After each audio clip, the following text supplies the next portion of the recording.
Continuamos nossa jornada pelos 30 povos missioneiros, agora saindo do atual território argentino e atravessando o rio rumo ao Brasil. Hoje realizamos essa travessia de balsa, com um certo conforto.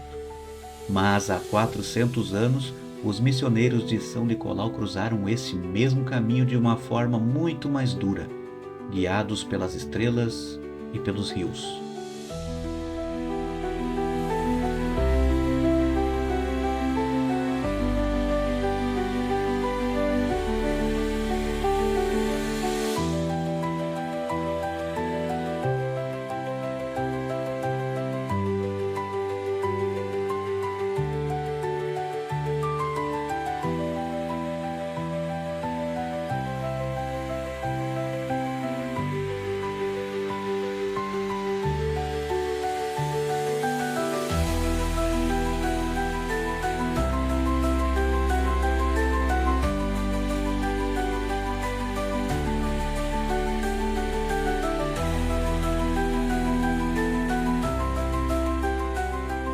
Enquanto seguimos pelas estradas até a cidade de São Nicolau, vale a pena recapitular brevemente como tudo começou.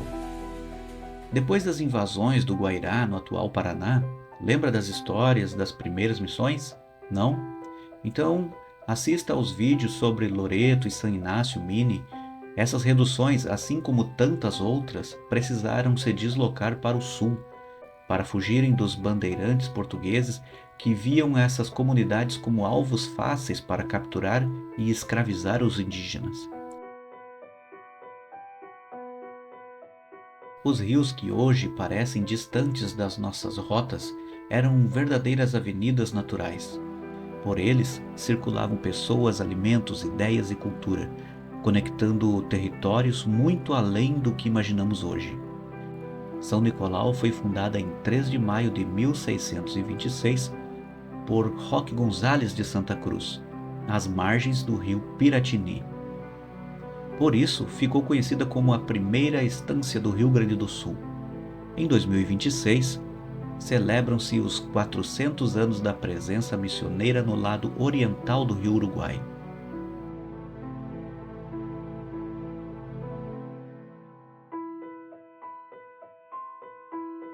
Olá, eu sou o Marco e nós estamos aqui agora nas ruínas do que foi a missão ou a redução de São Nicolau, já em território brasileiro. Vamos conhecer um pouquinho então de São Nicolau. Nos 10 anos que seguiram a fundação de São Nicolau, 18 reduções foram criadas nesta vasta região. Mas essa história também foi marcada por violência e mais deslocamentos.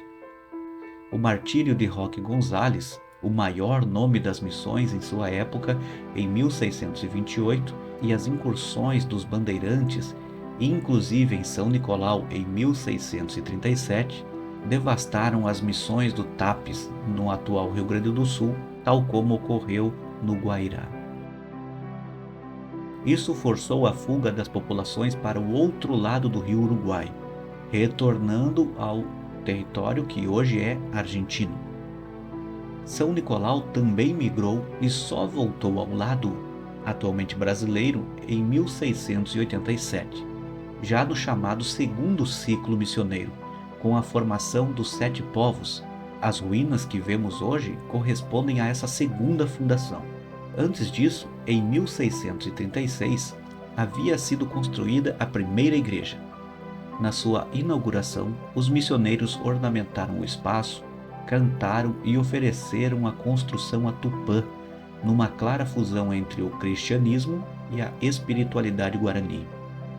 Essa primeira igreja foi destruída quando a missão precisou migrar novamente em 1638. Em 1687, cerca de 3.000 indígenas retornaram e refundaram São Nicolau no local atual. A nova igreja foi construída com a participação dos guaranis, embora os registros mencionem apenas arquitetos europeus. Ainda assim, é fundamental lembrar que os indígenas tiveram vasta produção artística, especialmente na escultura, e desempenharam um papel essencial na construção e na vida da missão. Relatos falam de um altar-mor em cedro dourado com madrepérola, altares laterais e imagens que se perderam no tempo. São Nicolau foi um grande centro artístico responsável pela produção de retábulos e imagens para as missões vizinhas. Também abrigava oficina onde a orientação profissional era praticada desde a infância, muito antes disso acontecer na Europa. Sobre o tamanho dessa missão, em 1755 a população chegou a 5.031 habitantes, o maior número registrado em toda a história da redução. Esse contingente caiu drasticamente após a Guerra Guaranítica, que foi provocada pela imposição do Tratado de Madrid, que exigia uma nova migração das comunidades. Depois vieram a expulsão dos jesuítas das colônias portuguesas em 1759 e das colônias espanholas em 1767. Também com a criação do vice-reinado do Rio da Prata em 1776 e a adoção do regime de intendências, o sistema comunitário foi dissolvido e os indígenas ficaram desassistidos. A educação dos jovens foi abandonada e muitos retornaram às matas para buscar sustento, retornando a antigos hábitos de vida.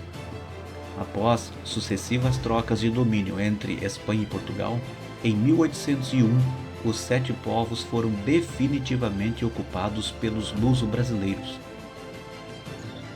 Se você está gostando de ver esses vídeos, de assistir a esta série sobre os 30 povos missioneiros, não esqueça de deixar o seu like, de deixar um comentário também com alguma dica, uma sugestão e, claro, compartilhar com aquele seu amigo que gosta de arte, gosta de cultura e quer saber um pouquinho mais das suas origens, da sua história.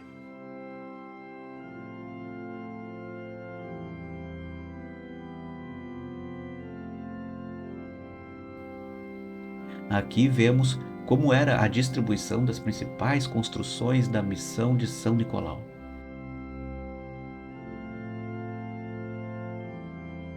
A igreja ocupava o centro, com o cemitério e o hospital à direita. Do outro lado, ficava o colégio e o convento. À frente da igreja, a grande praça central, cercada pelas casas dos guaranis e pelo cabildo. Aos fundos ficava a quinta.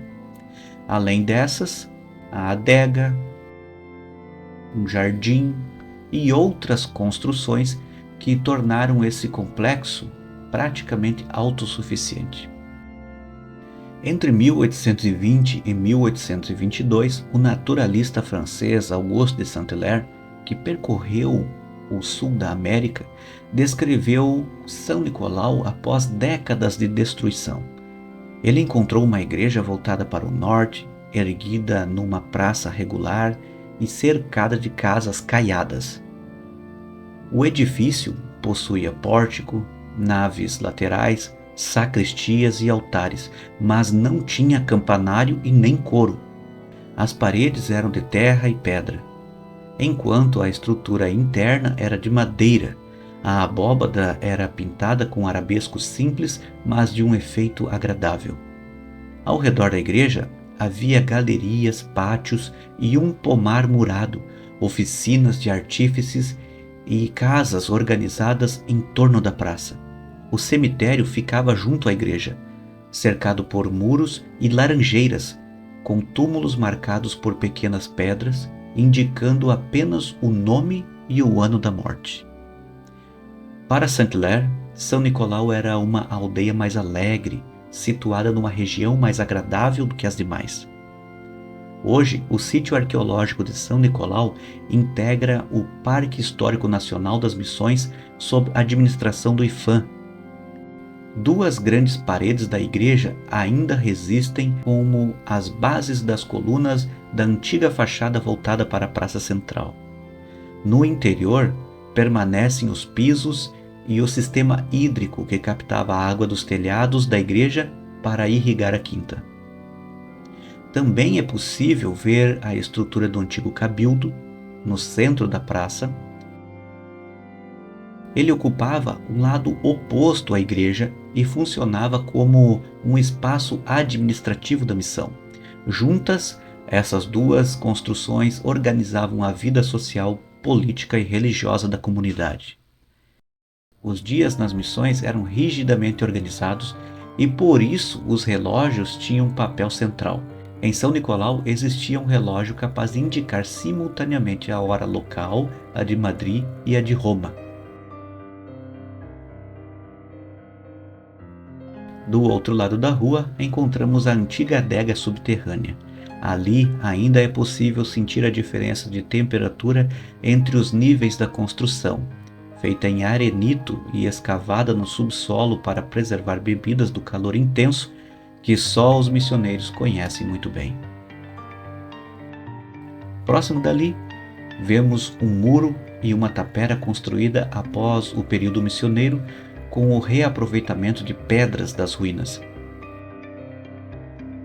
Essa não é a única construção desse tipo na cidade. O Sobrado Silva, por exemplo, reutilizou materiais da missão em grande estilo, embora eu sempre prefira imaginar essas pedras em seu local original. Assim como em outras missões que visitamos, o uso das pedras das reduções para novas construções foi bem comum, especialmente durante as intensas migrações do século XIX e XX, quando muitos dos novos habitantes desconheciam essa história e por isso não reconheciam seu valor.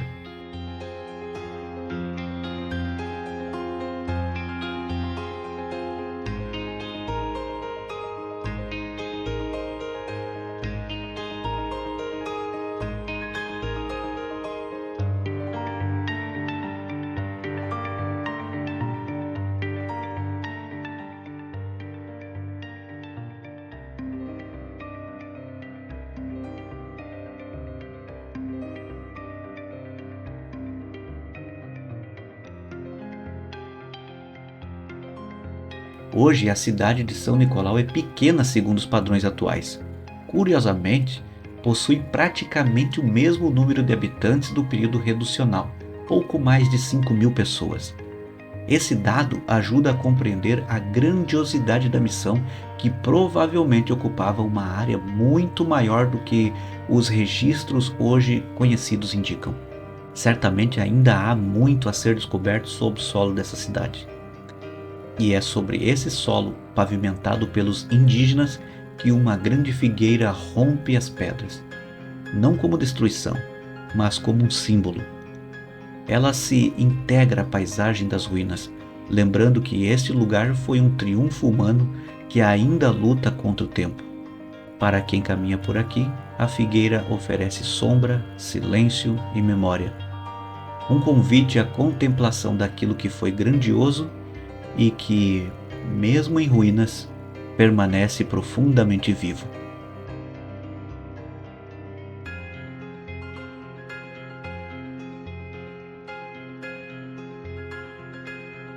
Essa experiência dos 30 povos missioneiros foi uma experiência única na história da humanidade e deve ser vista, entendida, estudada e compartilhada.